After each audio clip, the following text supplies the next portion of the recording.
আসসালামু আলাইকুম ladies and gentlemen, নিশ্চয়ই ভালো আছেন আপনারা সবাই। ব্রেক টাইম এবং এই সময়ে আম, বিভিন্ন বিষয় আশয় নিয়ে, বিশেষ করে ইন্ডিয়া এবং Ukraine, Russia and the United states, অনেক বিষয় বেং আনফোল্ডেড রাইট নাও, এবং আপনাদের অনেকের অনুরোধ এটার আপডেট জানানোর জন্য। প্রথমে বলি যে ইউক্রেন রাশিয়ার আপডেট চলছে, সেগুলো হচ্ছে Zelensky right now he is in the United States meeting with President Trump. Even right now is sitting down live right now. He's sitting down with President Donald Trump. There could be an update pretty soon by the evening, our time, আপনাদের সকালে, যে এবং এখানে বলে রাখি যে আপনার ইউক্রেনের সিকিউরিটি গ্যারান্টি দিচ্ছেন America, and he agree to do that. So এই বেসড অন দ্যাট আপনার অ্যান্ড ল্যান্ড সোয়াপ হতে পারে এই সময়ে, অর্থাৎ রাশিয়া অনেক যে ল্যান্ডগুলো অকুপাই করেছে সেই ল্যান্ডগুলো তারা ফেরত দেবে না ইউক্রেনকে, এই ধরনের শর্ত, এবং নেটোতে যাবে না আপনার ইউক্রেন, বা নেটোতে নেওয়া হবে না, এই শর্ত এবং এই সিকিউরিটি গ্যারান্টির উপরেই তিনটা বিষয়ের উপর নির্ভর করতেছে বর্তমানে এই যুদ্ধের পরিসমাপ্তি বা সিসফায়ার না, আসলে যুদ্ধ, এন্ড অফ দ্য ওয়ার, এটাই হলো মূল, মানে এখানে যে বিষয়টা নিয়ে তারা কথা বলছেন লেডিস এন্ড জেন্টলম্যান। সো এটা, এবং রাইট নাও আমার এই যে আপনি দেখতে পাচ্ছেন যেগুলা, যে এই ফটোটা, it is live right now. He's in the United States. I supposed to be in the United States, sorry, DC, right today, but because of its security tight and he can't even move freely, that's why I didn't go there. So এগুলা, এবং আরও একটা বিষয় হলো যে ভারত বাংলাদেশকে ব্যবহার করে পণ্য রপ্তানি করতে চায়, মানে বাংলাদেশে পণ্য বানিয়ে সেই পণ্য ভারত এখন বিশ্বের সাথে ব্যবসা বাণিজ্য করতে চায় এগুলা। এবং আপনার নরেন্দ্র মোদী রাশিয়ার প্রেসিডেন্ট ভ্লাদিমির পুতিনকে বলছেন মাই ফ্রেন্ড বলে সম্বোধন করেছেন, যেগুলা যুক্তরাষ্ট্র মিডিয়া এবং অন্যান্য পশ্চিমা মিডিয়া তারা খুব নাইসলি এটা কভার করেছে, মাই ফ্রেন্ড এই শব্দটা, যেটা প্রেসিডেন্ট ট্রাম্পকে একসময় বলতেন, উনি বলেছেন উনি my friend Donald Trump, not Donald, Donald Trump, মনে আছে সেই আপনার বিষয়টা। সো লেডিস এন্ড জেন্টলম্যান, এগুলা প্রশ্ন হলো যে বাংলাদেশকে ব্যবহার করে, অর্থাৎ আপনারা জানেন যে টেসলা বাংলাদেশে এখন আপনার চীনের যেটা, সেগুলো বাংলাদেশে তারা তৈরি করবে এখন। এবং আরো গুড নিউজ হলো বাংলাদেশ বিমান 935 কোটি টাকা, if I am not wrong, তারা প্রফিট ডিক্লেয়ার করেছে 55 বছরের মধ্যে, অর্থাৎ বিমান বাংলাদেশ এয়ারলাইন্স হওয়ার পরে এই প্রথম বাংলাদেশ বিমান আপনার এই কি বলে এটাকে, থ্যাংক ইউ, আপনার লাভের মুখ দেখেছে বা ডিক্লেয়ার করেছে, যদিও বলছেন 2100 কোটি টাকা অলরেডি মানে তেলের দেনা, বাট এখানে মনে রাখা ভালো যে এই সরকার দেখিয়েছেন তাদের আমলের প্রফিটটা, তারা যে প্রফিট করেছেন, এখন প্রফিট করেছেন তারা, দেয়ার অন প্রফিট, বাট ইনহেরিটেন্টলি তারা যে আপনার যে ডেট পেয়েছেন, যেগুলো দেনা পেয়েছেন, সেগুলা বলছেন তারা যে এগুলা আমরা পরিশোধ করবো, কিন্তু আমরা দিস ইজ আওয়ার প্রফিট, অর্থাৎ নেট প্রফিট এই মুহূর্তে আমাদের সময়, এটাই তারা বলছেন বিমান বাংলাদেশ এয়ারলাইন্সের কথা। তবে এখানে এটাই হলো যে যদি সততা থাকে, রাষ্ট্র কিভাবে পরিবর্তন হতে পারে, আমি যে সবসময় বলি বাংলাদেশকে পরিবর্তন করার জন্য 3 বছর মোর দেন এনাফ, 3 ইয়ার্স। যদি আপনাদের সরকার থাকে, তবে দলীয় করাপ্টেড সরকার এগুলা এই দেশের পরিবর্তন আনতে পারবেন না, এটা আমি মোটামুটি লিখে দিতে পারি এখন, কারণ আমি যে আশাহত হয়েছি 5th of August পরে রাজনৈতিক দলগুলোর দুর্বৃত্তায়নের প্রক্রিয়া দেখে। এখন সৎ থাকলে কি হতে পারে, আমি গতকালকে বলছিলাম বাংলাদেশের অর্থনীতি ঘুরে দাঁড়িয়েছে, এবং বাংলাদেশের অর্থনীতিটা একটা সলিড ফাউন্ডেশন বা বেইজের উপরে আছে, যদিও আপনার কুচক্রি মহল অনেকে এটা স্বীকার করবে না তারা, কারণ কেউ আছেন আমাদের ধরেন বিভিন্ন দলের, আমরা তো জাতীয়তাবাদী শক্তির মানুষ, তাই না, বাংলাদেশের জাতীয়তাবাদী শক্তির মানুষ, কিন্তু মনে রাখবেন সবার আগে দেশ, সবার আগে আপনার দেশের মানুষ, তারপরে দল, তারপরে মার্কা, এর আগে কেউ হতে পারে না, that is the bottom line. So there are many good news. তবে এখানে একটা যে বলে রাখি যে ভারত বাংলাদেশে পণ্য রক্ষণ না, ভারতের সাথে গতকালকেও বলেছি যদি এই trade talks that are failed right now, abandoned by President Trump, if it doesn't go ahead or move forward, then Bangladesh হতে পারে একটা ফার্টাইল ল্যান্ড। এবং বাংলাদেশের মানুষ, আজকে আমি আপনাদেরকে বলতে চাই আমার এই সংক্ষিপ্ত লাইভে, ladies and gentleman, you got golden opportunity right now to fix your country. If you can fix your politics and good governance, Bangladesh can fly in the sky. Trust me. এবং our wings can, honestly speaking, move in the sky. Because আমি দেখতেছি এই সম্ভাবনা যেগুলো আমরা মনে করেন বাংলাদেশে যারা সত্যিকার অর্থে অর্থনীতিবিদ আছেন তারা মনে করেন বাংলাদেশের সামনে অপার সম্ভাবনা। তবে রাজনীতি স্থিতিশীল রাখতে হবে, দেশের ভিতরে ক্যাওস সেগুলোকে এলিমিনেট করতে হবে। এবং আমি বলে রাখি যে যুক্তরাষ্ট্র থেকে বাংলাদেশের গার্মেন্টস ইন্ডাস্ট্রির ভূমিকম্প চলছে বর্তমানে, অর্থাৎ তারা এতটা অর্ডার দিচ্ছে, ভূমিকম্প চলছে বর্তমানে বাংলাদেশের গার্মেন্টস ইন্ডাস্ট্রিতে। এই জন্য এই ফেসিস্টের অনেক আতাতকারী গোপনের এরও কিন্তু মুখ বন্ধ, কেননা গার্মেন্টস এমন, আমি যদি বলি কি বলে এটাকে বৈশাখ মাস, আমরা বলি না বৈশাখ মাসে মাছ ধরা পড়ে, ঠিক বা কি বলে এটাকে ফাল্গুন মাস, এর আগে কখনো আর বাংলাদেশের গার্মেন্টস ইন্ডাস্ট্রিতে এভাবে কেউ দেখে নাই। এই ইন্টারিম গভর্নমেন্টের অধীনে বর্তমানে যা হচ্ছে এটা একটা নজিরবিহীন ঘটনা, কিন্তু তারা স্বীকার করতে চায় না, কেননা এরা ফেসিস্টদের প্রেতাত্মা বেশিরভাগ গার্মেন্টসের মালিক। ফর এক্সাম্পল একে আজাদ চৌধুরী, চ্যানেল 24 চ্যানেলের মালিক, যদিও উনি উনি উনি বর্তমানে খুব সুশীল, কিন্তু উনি কিন্তু একজন আওয়ামী লীগের এমপি ছিলেন এবং এমপি শেখ হাসিনার সাথে খুব ভালো সম্পর্ক ছিল। ওনারা কখনোই স্বীকার করবেন না ওনারা কি ধরনের বেনিফিট নিচ্ছেন বর্তমানে। This is the problem, right? Basanta, thank you so much, এটা আমি খুঁজে পাচ্ছিলাম না। এই যে তারা এখন স্বীকার করবে না, garments industry is booming right now, একটা শব্দ নাই এদের, কিন্তু নীরব, কোয়েট, কিন্তু এটা বলা দরকার তাদের লাইভে এসে what we are achieving right now. Yes, tariffs নিয়ে তাদের মাথা ব্যথা ছিল, they somehow they solved, although I'm not happy because আমি কখনো মনে করি না যে কোন কারণে হোক না কেন Bangladesh should pay 20% ask Ananta Jalil. আচ্ছা, Ananta Jalil this is an idiot, আন্তর্জাতিক মানে একটা ইডিয়ট, লেখাপড়া করে নাই, এজন্য এটা তার সমস্যা, বুঝছেন? যদিও সে টি শার্ট গুলা পরে থাকে লাগে, মানে বুঝেন তো আপনি কি লাগে তার যে তাদের বাইরে এগুলো বলে লাগে একটা ইডিয়ট। কিভাবে বলছিল দেখছেন? বলছে কি 90% রেমিটেন্স নাকি গার্মেন্টস ইন্ডাস্ট্রি। পরবর্তী সময় যখন আমরা যোগাযোগ করলাম, বাংলাদেশ ব্যাংকের মালিক কিন্তু বলেছেন, গভর্নর উনি বলে দিয়েছেন যে উনি না, তো আমরা জানি রেমিটেন্স যেগুলা রিজার্ভের, এগুলা গার্মেন্টস রেমিটেন্সের টাকা, এগুলা গার্মেন্টস ইন্ডাস্ট্রি থেকে অর্জিত অর্থ নয়, এটা শুধুমাত্র রেমিটেন্স মানে যোদ্ধা যারা, মানে রেমিটেন্স ফাইটার্স যারা, তারা যে টাকা পাঠান সেই টাকাটাই হলো শুধুমাত্র রেমিটেন্স, ওইটার সাথে যুক্ত হয় না। এটা হচ্ছে এগুলো হচ্ছে ওই ধরনের প্রপাগান্ডিস্ট এবং প্রেতাত্মা, তারা এই কাজগুলো তারা সুকৌশলে করে যায়। এখানে আজকে আপনার আরো একটা কথা বলতে চাই, সো যদি আমরা স্থিতিশীল থাকতে পারি, আমাদের রাজনীতি এবং আমাদের সরকার ব্যবস্থা দেশের ভিতরে কেওস না হয়, উগ্রবাদের উত্থান না ঘটে, আমি আবার বলে রাখি এটা বলতে হবে, টু মাচ পশ্চিমা বিশ্বকে নিয়ে কথাবার্তা বলা, বিষাদগার করা, এগুলা বন্ধ যদি আমরা কোয়েট থাকতে পারি, বাংলাদেশের সামনে অপার সম্ভাবনা এখন এই মুহূর্তে। তবে এটা নিবেন কিনা, কিভাবে অ্যাভেইল করবেন বাংলাদেশের প্রিয় বাংলাদেশি ভাই বন্ধুরা, এটা হচ্ছে আপনার সরকার ব্যবস্থা কতটা ভালো হবে। দুর্নীতিগ্রস্ত সরকার ব্যবস্থা, ডিসফাংশনাল এবং ইনকম্পিটেন্ট গভর্নমেন্ট বা অফিসিয়াল যদি হয়, বাংলাদেশ এটা রাখতে পারবে না ধরে, আর নাহলে অপার সম্ভাবনার সামনে বাংলাদেশ। আমি আপনাদেরকে আর কি বলবো, বর্তমানে আমেরিকান মানে কোম্পানিগুলো বাংলাদেশের গার্মেন্টস ইন্ডাস্ট্রিকে ভূমিকম্প মানে করে ছেড়ে দিচ্ছে, অর্ডার আপন অর্ডার। আমার কাছে আমি এখন দেখাইতে পারি আপনাদেরকে, আমি বললাম না যে আমি গোপনে, আমার যে কোনো একজন মানুষ আছেন বিখ্যাত একটা কোম্পানির, তাদের অর্ডারগুলার একদম কপি আমার কাছে আছে, আমি দেখাতে পারবো। আপনারা যদি আমাকে চ্যালেঞ্জ করেন যে না দেখাইতেই হবে, আপনি দেখান, আমি দেখাইতে পারবো, আমার কাছে আছে। কেন? কারণ এটা তারা, সে কি মিথ্যা বলছে? No, he is not, I mean lying, or that's মানে based on the documents. So এবং এই জন্য দেখেন গার্মেন্টস মালিকরা খুব ঠান্ডা, শুধু টেরিফ নিয়ে মাথা ব্যথা ছিল সলভ করা, এখন তারা ঠান্ডা হয়ে পড়ে, তারা এখন অর্ডার দিতে পারতেছে না, তারা, দ্যাটস দ্য রিয়েলিটি, রাইট? অপার সম্ভাবনা বাংলাদেশের সামনে, কিন্তু আমাদের দুঃখ লাগে, আমাদের দুর্নীতিগ্রস্ত প্রশাসন, দুর্নীতিগ্রস্ত সরকার এগুলো একদম ছেড়ে দিবে। এই জন্য আমি বলছি, আগামী ইলেকশনে কাকে ভোট দিবেন, কাকে এমপি বানাবেন, কে আপনার মন্ত্রী হবে, এটার উপর নির্ভর করে আপনার সন্তান কিভাবে বাংলাদেশে থাকবে। মানে সে ঘুষের মাধ্যমে তার চাকরি পেতে হবে পড়ালেখা করার পরেও, এবং না তাকে বিদেশে গিয়ে ভূমধ্যসাগরে পড়ে মরতে হবে, বিদেশে যাওয়ার মানে ওই ইউরোপে যাওয়ার উদ্দেশ্যে। এটা নির্ভর করবে আপনি কিভাবে ভোট দিচ্ছেন। টাকা নিয়ে ভোট দিবেন, দল দেখে ভোট দিবেন, মার্কা দেখে ভোট দিবেন, আপনি আপনার সন্তানের সাথে প্রতারণা করবেন, সেই সন্তান দুচোখে পড়ে বাংলাদেশে ধীরে ধীরে আপনার দুঃখে মরবে, এটা যখন দায়ী থাকবেন আপনি। আমি এর জন্যই বলছি, আমি কোনো দলের বিরুদ্ধে বলছি না, কোনো মার্কার বিরুদ্ধে বলছি না, লেখাপড়া করা মানুষ এবং সততা, এই দুটো জায়গাতে আমি জানি এর বাইরেও রাজনৈতিক একটা গার্ডস দরকার to run a country. মনে রাখবেন, you can be a good CEO of a bank, but when you come to run a government or country, it's different, so completely different experience and sentiment. So এটা দরকার আছে। Army নিয়ে analysis করেন ভাই, army corrupt হয়ে গেছে। ও, army কে corrupt তো শেখ হাসিনা করে গেছেন, উনি তো করে গেছেন। এখনো কিছু মানুষ, এখনো আমি আপনাদেরকে বলি, যদি আরো 2 বছর যেত শেখ হাসিনার অধীনে, 3 বছর যেত, আপনার আর্মি আর আপনার কখনই মানে ফিরে পেতেন না, কারণ এটা অলরেডি 50% ভারতীয় মানে মেকানিজমের অধীনে চলে গেছিল। যে কোনভাবে আমরা রেস্কিউ করেছি, মানে পেয়েছি। যদিও আর্মির ভিতরে যে ধরনের পরিবর্তন হওয়া দরকার ছিল, মানে অফিসারদের, মানে যেটাকে আমরা বলি কমপ্লিটলি রিভার্সিং, এটা হয় নাই। ওয়াই হয় নাই? বিকজ যে কোন কারণে এটা এখনো ভারত প্রীতি রয়ে গেছে, আওয়ামী লীগ প্রীতি রয়ে গেছে, কিন্তু আর্মি অফিসারদের ভিতরে তারা এখনো আছেন। এটাকে কমপ্লিটলি রিসাফল করে দেওয়া, এটা বিএনপি গেলে হয়তো তারা করতে পারেন, এটা আমি মনে প্রাণে বিশ্বাস করি।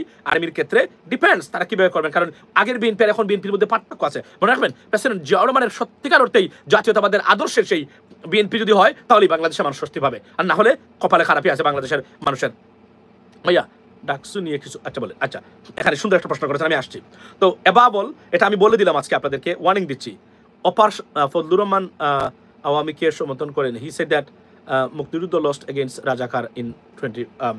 দেখুন, আমি ফজলুর রহমান সাহেব সম্বন্ধে আমার একটাই বক্তব্য, সেটা হলো আমি মনে করি না হি আন্ডারস্ট্যান্ডস পলিটিক্স। আমি মনে করি না উনি বর্তমান সময়ে বাংলাদেশের নতুন প্রজন্মকে নেতৃত্ব দেওয়ার মতো একজন রাজনীতিবিদ উনি হতে পারে, এটা আমি মনে করি না। উনি যে ধরনের রাজনীতি বর্তমানে করতেছে, এটা হচ্ছে all fashion, dysfunctional, it's not beneficial for Bangladesh, not at all. উনি হচ্ছে এক ধরনের বিষ এবং বিষাক্ত বিষ ছড়াচ্ছে রাজনীতিতে বাংলাদেশের মানুষের ভিতরে, যা আমরা এখান থেকে উত্তরণ করতে চাই, আর ওনারা এগুলাতে মধ্যে রেখে দিচ্ছে। এই জন্য এটা হচ্ছে পশ্চাৎপদ, অর্থাৎ এটা কি বলে, পশ্চাৎপদ না কি বলে এটাকে, যেটাকে আমরা বলি যে ব্যাকওয়ার্ড মাইন্ডেড মানে পিপল, যারা মানে পিছনে যেতে চায়। এরা অন্তত এই মুহূর্তে বাংলাদেশকে লিড দেওয়ার, রাজনীতি করার জন্য অযোগ্য বলে আমি মনে করি। That is a bottom line. মানে বিএনপি তাদেরকে, তারা যে পলিসির কারণে ওনাকে রেখেছেন এবং যে কারণে মনে করেন যে উনি তার বক্তব্য দিতে থাক, হয়তো আওয়ামী লীগের ভোটের জন্য, বাট নির্বাচন আসলে আমরা দেখবো এটা কোন দিকে যায়, কারণ we are watching it as well. Now DUCSU নিয়ে আপনি বলেছেন, ডাকসুর ব্যাপারটা হলো, আমি আপনাদেরকে বলি, এই ডাকসু চাকসু হোয়াটএভার, এই নির্বাচনের ফলাফল জাতীয় নির্বাচনে প্রভাব বিস্তার করবে, লিখে দিতে পারি আজকে। এই নির্বাচনের বা এই বিশ্ববিদ্যালয়ের ছাত্র সংসদের নির্বাচনগুলা এবং সরকার, আমি মনে করি সিটি কর্পোরেশন নির্বাচনগুলা আগামী 2 থেকে 3 মাসের ভিতরে সরকার এটা অর্গানাইজ করা দরকার। এই নির্বাচনগুলার রেজাল্টের উপর নির্ভর করবে আগামীর জাতীয় নির্বাচন, এটা আমি আজকে বলে দিতে পারি। এবং এই ডাকসু নির্বাচন সেট করে দিবে ছাত্র রাজনীতি ভবিষ্যৎ কি, এবং থাকলে কিভাবে হবে, কার পক্ষে যাবেন আর ওর কার বিপক্ষে যাবে, কার অস্তিত্ব সংকটে পড়বেন ঢাকা বিশ্ববিদ্যালয়ের ছাত্র রাজনীতি, এটা ডাকসু নির্বাচন কিন্তু নির্ধারণ করে দিব। So be careful, it's a very crucial election.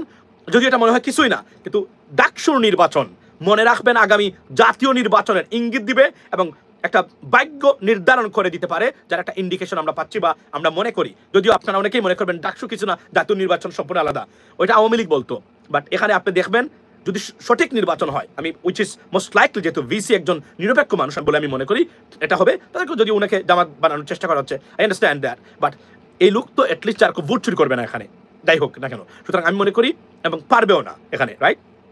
তবে এই নির্বাচন নির্ধারণ করে দিবে আগামীতে মাসুম ভাই শেষমেশ বিএনপি ছাত্রদল, মাসুম ভাই শেষমেশ ছাত্রদল আলুতে বালু পাচ্ছি না, ডাকসু নির্বাচন হতে দিবে না আলামত, না ছাত্রদল তো ছাত্র শিবির দিবে। এখন মানে ছাত্রদল তারা চাচ্ছেন না নির্বাচন, তারা চাচ্ছে না, এটা তাদের রং, কোনো কিছুই চান না, হবে না, এটা মানে হতে হবে। ডাকসু নির্বাচন হোক, চাকসু নির্বাচন হোক, সিটি কর্পোরেশন নির্বাচন হোক, যেহেতু উপজেলা ইউনিয়ন পরিষদের নির্বাচন দিতে পারেন নাই আপনারা, পারবেন না, কিন্তু ফেব্রুয়ারির আগে যদি নির্বাচন হয় ফেব্রুয়ারিতে, ইফ সো, তাহলে সিটি কর্পোরেশন নির্বাচন এবং ডাকসু চাকসু নির্বাচন জাতীয় সংসদে, জাতীয় ছাত্র সংসদ যেন হোক, এটাই আমরা চাই মোটামুটি, এবং এটা দরকার এই মুহূর্তে, লেডিস এন্ড জেন্টলম্যান। সো এই নির্বাচন কিন্তু ভেরি ক্রুশিয়াল, এটাতে ওয়াচ ইট আউট ফর। প্রবাসীরা কি জাতীয় নির্বাচনে ভোট দিতে পারবে? অফকোর্স পারবে, এটা already accepted, it is the work has began and it's a going on project. এবং আপনারা জানেন যে এটা উদ্বোধন করবেন প্রধান নির্বাচন কমিশনার, উনি আসছেন এন্ড অফ দিস মান্থ ইনশাল্লাহ। প্রবাসীরা ভোট দিবে। এখন মধ্যপ্রাচ্যের প্রবাসীরা আপনারা কিভাবে ভোট দিবেন, এটা কিন্তু মাই টিভি আমি বলছি কিভাবে ভোট দিবেন, ওইটা আপনারা দেখতে হবে যে আপনাদের জন্য কি ব্যবস্থা তারা নিচ্ছে। তবে প্রবাসীদের জন্য ভোটাধিকার বা ভোটের ব্যবস্থা করা হয়ে গেছে, it is a done deal right now, there is no suspicion, is done. এখন এটা আমরা কত দ্রুত ইফিসিয়েন্টলি করা যায় সেটা নিয়ে তারা ভাবতেছেন বর্তমানে। বিএনপি কিন্তু চায় না শুধু নির্বাচন আর আচ্ছা, আমি এটা বলছি যে এই নির্বাচনগুলো, ডাকসু নির্বাচন, চাকসু নির্বাচন, আমি বলি প্রত্যেকটা বিশ্ববিদ্যালয়ের ছাত্র সংসদের নির্বাচন হওয়া দরকার উইদিন এ মান্থ। এর তারপরে সিটি কর্পোরেশন নির্বাচন দেওয়া উচিত সরকারকে। তারপরে যেহেতু জাতীয় ওই মানে স্থানীয় নির্বাচন আর বিএনপি চাচ্ছেন না তারা, আমি মনে করি যে এটা আপনার রেখে দিতে চান, যদি আমি মনে করি এটা করা উচিত ছিল, ঠিক আছে, অসুবিধা নাই। তবে এর আগে এই জিনিসটা করবেন এবং এগুলোর একটা ইম্প্যাক্ট, মারাত্মক ইম্প্যাক্ট পড়বে। এবং আপনাদের প্রচেষ্টার ফল, আমি এখানে একটা জিনিস বলি, এই প্রবাসীদের ভোটাধিকার এগুলো নিয়ে কিন্তু ভাই আমি স্যার আরো কয়েকজন মানুষ কথা বলেছেন, সবাই কথা বলেন নাই। এবং আমি বলছি না সবার সহযোগিতায় আজকের এই রেজাল্ট আমরা পাচ্ছি এবং প্রবাসীরা ভোট দিবেন আপনারা will be counted for right for all national policies ইলেকশনে যখন you are included in the national election it is a great news for all expatriates but আমি এক্সপেট্রিয়েটস যারা আছেন অনুরোধ করবো একটা জিনিস আপনারা প্লিজ দল নয় মার্কা নয় ব্যক্তি তার সততা তার রাজনৈতিক পরিপক্কতা ম্যাচিউরিটি এবং তার কমিটমেন্ট দেখতে ভোট দিবেন দেশটাকে চেঞ্জ করে ফেলবেন আর না হলে আপনাদের কপালে খারাপই আছে এভাবে সারা জীবন বিদেশে থাকতে হবে দেশে আর কোনো কিছু করতে পারবেন না এটা আমি বলে রাখছি এবং আমি বারবার বলছি আগামী ইলেকশন 50 বছর বাংলাদেশ কিভাবে চলবে তা নির্ধারণ করে দেবে and if you fail to act যদি ব্যর্থ হন শুধুমাত্র ভোটটা দিবেন রাইট পারসনকে আর কিছুই নাই কিন্তু দল দেখে ভোট দিবেন ব্যক্তির ঊর্ধ্বে উঠে দল আপনার কাছে বড় I understand there are partisans political partisan is always a partisan দল দেখতে হবে আইডিওলজি আপনারা দেখবেন আমি আই আন্ডারস্ট্যান্ড দ্যাট বাট সন্ত্রাসী মাফিয়া দুর্নীতিগ্রস্ত এদেরকে কখনো মূর্খ এদেরকে কখনো ভোট দিবেন না পরিবর্তন আপনাদের হবে না বাস্তবে রাষ্ট্রপতি বিদায় গুপ্তঞ্জন পাচ্ছে আপনার কি মতামত ওয়েল রাষ্ট্রপতির ব্যাপারে তারা যেটা বলছেন যে তারা সরিয়ে দেওয়ার পরিকল্পনা নেই যেহেতু একটা সাংবিধানিক সংকট তৈরি হতে পারে আমি তারা বলছেন তবে চুপ্পুকে রাখার দরকারই ছিল না অনেক আগে থেকে পরিবর্তন করা ছিল এট দ্য বিগিনিং আমরা যখন সবাই বলছি সরকার এটা করেন নাই এটার ফল অনেক খারাপ ফল হয়েছে আমাদের জন্য এটা আমরা দেখেছি ladies and gentleman so this is what from me right now by the way আপনারা এখানে একটা বলে রাখি যে সেটা হচ্ছে যে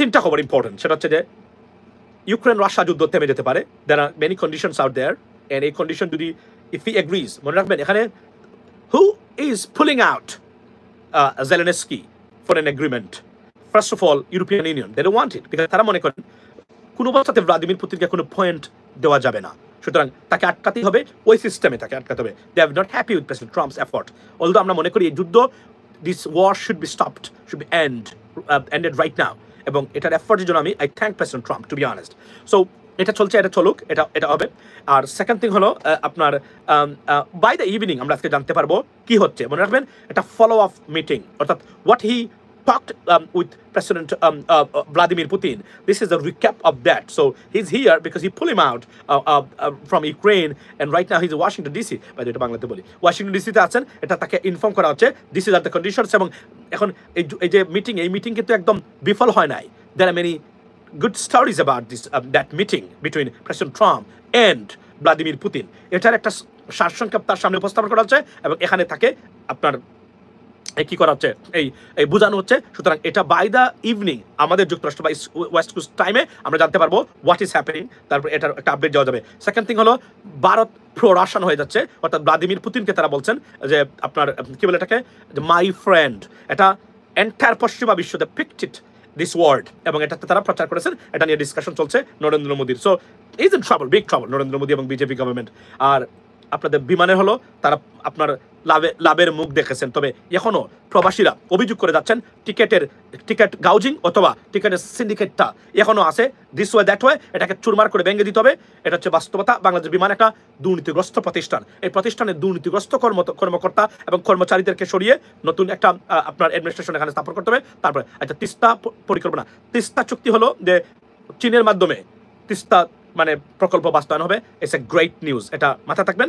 এটা আমাদের জন্য সবচেয়ে সুখবর এবং এই সরকারকে আমি এই জন্য বলছিলাম সরকারের উপদেষ্টা পরিষদ রিসাফল করে একটা বছর সরকার যদি আরো থাকতে পারতো তবে এখানে এর জন্য জাতীয় সরকার দরকার ছিল সবাইকে মিলে একটা তারপর একটা নির্বাচন দিল we could have a better time for Bangladesh for ever unfortunately রাজনৈতিক দলগুলার দু একটা দলের আপনার এই অনীহার কারণে ক্ষমতায় তাড়াতাড়ি যেতে হবে স্বাদ নিতে হবে ক্ষমতার বেনিফিট নিতে হবে এই কারণে আমরা জাতীয় স্বার্থগুলা বিঘ্নিত বা বিলম্বিত হবে বলে আমি মনে করি এবং এভরিওয়ান এটাই মনে করেন so this are the 3 news এবং আমি যদি বলি সো লেটস সি এবং ডাকসুর নির্বাচন নিয়ে আপনি বলছেন যে এটা মানে হতে দিবে না ছাত্রদল বিএনপি দেখুন ছাত্রদল তারা চাইতেই পারে there are many reasons why but নির্বাচন হোক ছাত্রদলের অবশ্যই মানে সাপোর্ট আছে তারা ভালো করতে পারে তবে আমি সবচেয়ে ভালো কে করবে আমি জানি না তবে আমার ধারণা মানে গতানুগতিক রাজনৈতিক দল যারা আছে তাদের বাইরে যারা আছেন তারা এটা করতে মানে হয়তো বা করবেন এখন শিবিরের প্যানেল আছে ছাত্র দলের প্যানেল আছে অন্যান্য দলের প্যানেল আছে আমরা দেখতে চাই ছাত্ররা কি মনে করেন এই যে রাজাকার এবং দেশবিরোধী সবকিছু মিলে এগুলা মানে কি মানে এগুলার রেজাল্ট ঢাকা বিশ্ববিদ্যালয়ের ছাত্ররা তারা কি দেয় এটা আমরা দেখার জন্য এবং এটা ইট is a must watched incident that is coming to be unfolded চীন এবং তুরস্কের মোদির প্রথমে বন্ধু ছিলেন ডোনাল্ড ট্রাম্প, না উনি বলছিলেন যে my friend India's friend Donald Trump, এগুলো নিয়ে অনেক ট্রল হয়েছিল। উনি বলছিলেন, এখন বলছেন মানে রাশিয়াকে। মাঝখানে আমরা Bangladesh we are Donald better পজিশনে আছি। যদি আপনার একটা সরকার গঠন করতে পারেন ভালো, বা আমরা পারি, বাংলাদেশের ভবিষ্যৎ বিশ্বাস করেন মানে a dazzling future I can see right now or I can think about it. But আমরা যদি অথর্ব অপদার্থ ব্যক্তিদেরকে নিয়ে সংসদ গঠন করি, এদেশের ভবিষ্যৎ আর আসবে বলে আমার কাছে মনে হচ্ছে না। মনে রাখবেন, যার মানে সাথে যাকে হয় না, 17 তাকে দিয়ে হবে না। দ্যাট ইজ আবার মাই লেডিস এন্ড জেন্টলম্যান। আচ্ছা, তুরস্ক হাসপাতাল চাই, চীনা সৌদি তুরস্কে হাসপাতাল চাই, এটা সম্ভব, এটা সম্ভব। এই সরকার যদি কাজ করতে পারতো ভালো করে, তাহলে আমাদের হয়তো আরো ভালো জিনিস আমরা পেতে পারতাম। But unfortunately Sarkar is also responsible for this kind of আপনার এই আমি যদি বলি দ্য সিচুয়েশন, বিকজ তারা ভুল করেছেন প্রথমে কিছু কিছু ক্ষেত্রে, এই ভুলের মাসুল এখন দিচ্ছেন বাংলাদেশের মানুষ দিচ্ছে। আর রাজনৈতিক দলগুলোর কয়েকটা দলের অযাচিত প্রেশার তাদেরকে যারা ক্ষমতায় আছেন, বিকজ রাজনৈতিক দলগুলোর ইন্টেন্স প্রেশার এরা নিতে পারতেছে না। This is the problem. For example, এবং ডক্টর ইউনূস যুদ্ধ করে ক্ষমতা এখানে থাকবেন না। ওনার কথা হলো সবাই আমাকে সমর্থন দিবেন, আমি কাজ করে যেতে চাই, কাজ করবো, আমি এখানে লুটপাট করার জন্য আসি নাই। এবং এখানে বলে নাকি আরো একটা গুড নিউজ হচ্ছে, এটা বলবেন সবাইকে, এই সরকারের অধীনে বাংলাদেশের রাষ্ট্রীয় ক্রয় বিক্রয় স্বচ্ছতা ইতিহাসের রেকর্ড সৃষ্টি করেছে তারা। অর্থাৎ রাষ্ট্রীয় ক্রয় বিক্রয় তো বুঝেন, রাষ্ট্র যখন কোনো প্রজেক্ট দেয়, মানে টেন্ডার দেয়, কোনো চুক্তি নেয়, এগুলোতে কোনো ধরনের দুর্নীতি হয় নাই, দুর্নীতি আশ্রয় বা কমিশন বাণিজ্য হয় নাই। This is the bottom line, ladies and gentleman. That's a great news for Bangladesh. This is why আমাদের দেশের এত কিছুর পরে অর্থনীতি একটা স্টেবল এবং garments industry is booming, flourishing right now. এটার মূল কারণটাই হচ্ছে সততা। That's the bottom line. ভালো থাকবেন, আগামীকালকে অন টাইমে আসার চেষ্টা করবো। It's too late of course as usual. আর কথা হবে অন্য সময় ইনশাআল্লাহ। আসসালামু আলাইকুম।